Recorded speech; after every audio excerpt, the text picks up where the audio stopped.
2024년 7월 29일 새벽입니다. 하나님의 말씀은 요한복음 1장 9절에서 18절입니다. 참 빛 곧 세상에 와서 각 사람에게 비추는 빛이 있었나니 그가 세상에 계셨으며 세상은 그로 말미암아 지은 바 되었으되 세상이 그를 알지 못하였고 자기 땅에 오매 자기 백성이 영접하지 아니하였으나 영접하는 자 곧 그 이름을 믿는 자들에게는 하나님의 자녀가 되는 권세를 주셨으니 이는 혈통으로나 육정으로나 사람의 뜻으로 나지 아니하고 오직 하나님께로부터 난 자들이니라.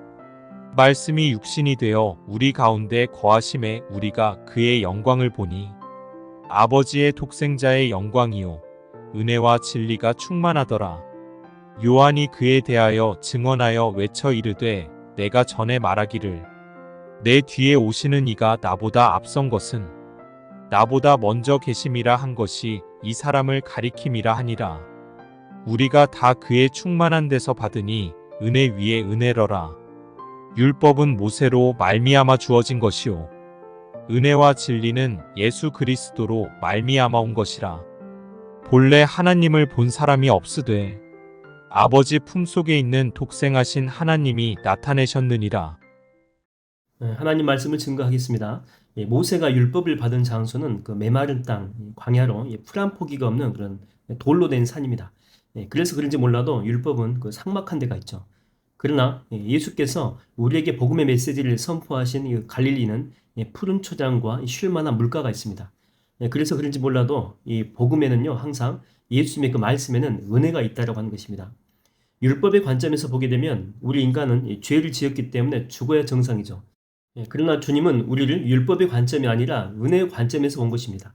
은혜라고 하는 그 프리즘을 통해서 우리를 바라보는 거죠. 현장에서 가늠하다가 붙잡힌 그 여인을 율법의 관점에서 보게 되면 어떻습니까? 죽여야 정상이죠. 돌에 맞아 죽어야 됩니다. 그러나 예수님은 은혜의 관점에서 그 여자를 바라봅니다. 그래서 살린 것이죠.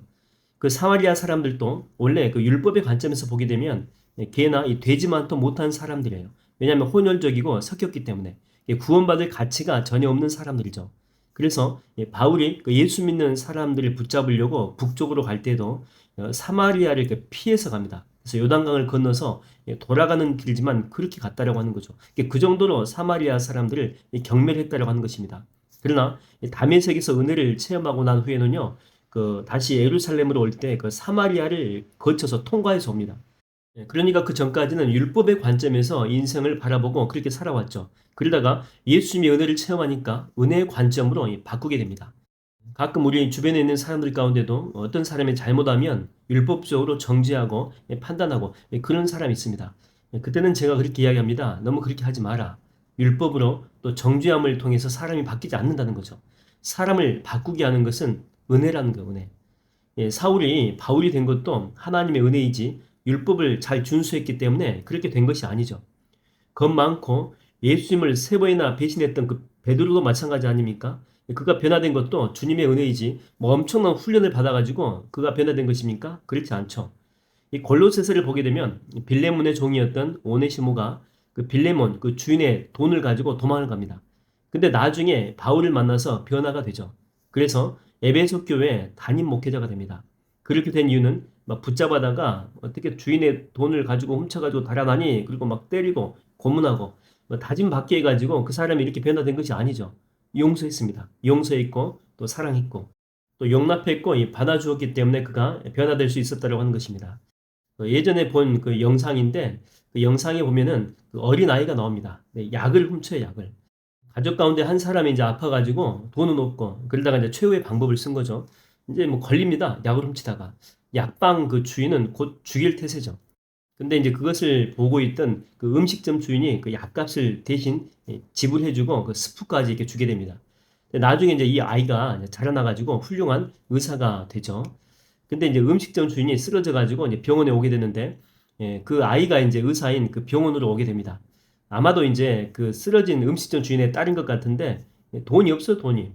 병은 치료해야 되는데 뭐 힘들어하고 괴로워하죠. 근데 나중에 그 청구서를 보고 깜짝 놀랍니다. 왜냐하면 그 청구서에 그 비용란에 그 숫자가 기록이 돼야 되는데 전부 다 영어로 되어 있기 때문이죠. 그 의사가 자기에게 은혜를 베풀었던 음식점 사장을 잊지 않은 것입니다.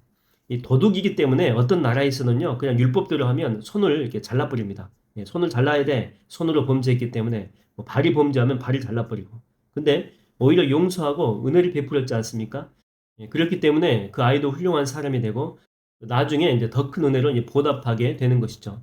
여러분, 이 사도 바울은 예수님을 만나기 전까지는 율법으로만 산 사람이었습니다. 뭐 정죄하고 다른 사람들을 이렇게 판단하고. 그러나 주님을 만나고 난 후에는 율법에서 그 은혜로 바뀌게 되죠. 왜냐하면 자기 자신이 주님의 은혜를 먼저 경험을 해보니까 그 전까지는 자기가 의롭고 정직하고 도덕적으로 깨끗하고 타인에게 귀감이 된 줄 알았는데 정말 주님을 만나보니까 정말 말씀을 경험해보니까 죄인 중에 괴수가 따로 없더라라고 하는 것입니다. 그래서 이렇게 바뀐 거죠. 옛날에는 뭐 작은 것에도 쉽게 분노하고 막 정의의 칼을 휘둘렀는데 이제는요, 큰 일을 봐도 주님의 사랑으로 감싸주는 사람으로 바뀐 것입니다.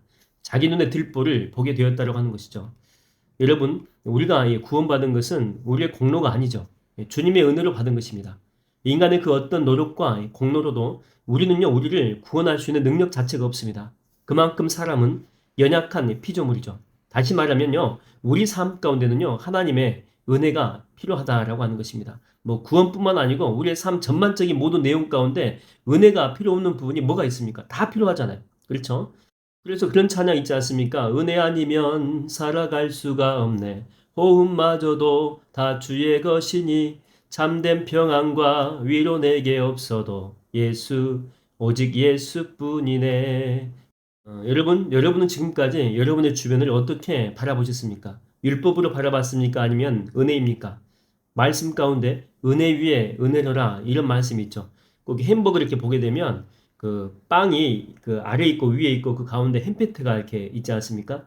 예, 그렇듯이 하나님의 은혜가 우리 인생 전체를 위하고 아래에서 이렇게 감싸는 거예요. 이렇게 덮는 거예요. 바로 은혜 위에 은혜죠. 바로 이런 갑절의 은혜가 여러분의 삶 가운데 머리끝에서 발끝까지 충만하게 되기를 주의 이름으로 축원드립니다. 기도하겠습니다. 하나님 아버지, 나의 공로로 된 것 아무것도 없습니다. 저희들은 참 연약합니다. 구원받음도 하나님의 은혜지만 우리가 이 땅 가운데 살아가는 것도 하나님의 은혜가 필요합니다. 하나님의 돌보심이 필요합니다. 하나님의 능력이 필요합니다. 그러므로 오늘도 주님 앞에 구합니다. 저에게 은혜를 더하여 주시옵소서. 그래서 내 힘으로 살아가는 하루가 아니라 하나님의 은혜 충만으로 정말 기쁨 가운데 행할 수 있는 성령 충만한 하루가 되게 인도하여 주시옵소서. 예수님의 이름으로 기도하옵나이다. 아멘.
주